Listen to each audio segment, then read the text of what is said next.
Alright, so this is a little video of what the inside of an 11-year-old water heater looks like. Let's see here. This water heater was built on December 9th, 2015, or 2005. Actually, it's a 10-year-old water heater. 10 years and about 2 months, because it's January 2016. So, you can see right there on the bottom, I don't know how well that looks, but there's a nice little buildup of calcium. Pretty good hefty buildup. And then if you look on the bottom there, you can see since it's on the side, a lot of that stuff is flowed forward and is laid on the side. Yeah. This water heater actually failed at this welded seam up top. It was leaking water and it was unrepairable, so it was deemed to be replaced. Now what they do is they put this pipe through here so that the heat goes through here from the bottom burner, goes all the way through here, heats the water, and then escapes out the top through the little chimney tube.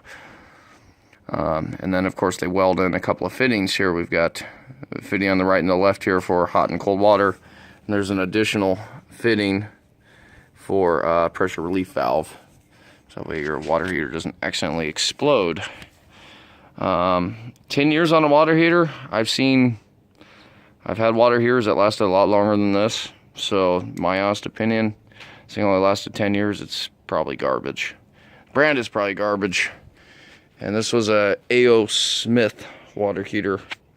Didn't buy it, came with the house when I bought the house about 6 years ago, so I guess it was time to replace it. It is an energy efficient model. I think the only thing I've replaced on it since I've been here is a thermocouple on the bottom that went out about a year or two ago. But yep, now it was time to replace the whole guy because it sprung a leak on top. They put this stuff together and then they use a machine or robot to weld it. And I guess sometimes you just don't really get the best welds with a robot as you do a human being. Although they say robotic welding is supposed to be better, but 10 years later the welds failed, the steel failed, etc. It is steel, it rusts when you put enough water and then you put heat to it, it rusts and degrades. So yeah, all that crap there is just the Insuphone. They put it in there. They basically put this thing in the case, put it together, a little hole in the top lid that I've got over here. They've got this little hole right there, and it's just capped, and what they do is they basically pour this stuff in. It's a liquid, and then of course it expands and sets into place, and then they cap that hole off. So in which way, let me see if I can get one more better shot so you can see inside there before I end this. I'll zoom in a little bit here. Let me bring the camera inside so you can see that's the calcium deposits from the water. Yeah, that's what happens when you have California water. It just calcifies everything and destroys it.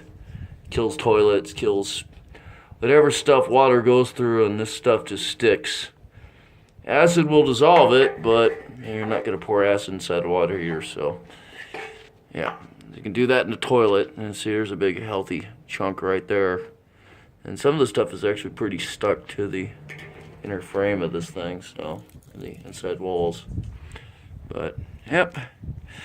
Well, there you go. That's what's inside a 10-year-old water heater.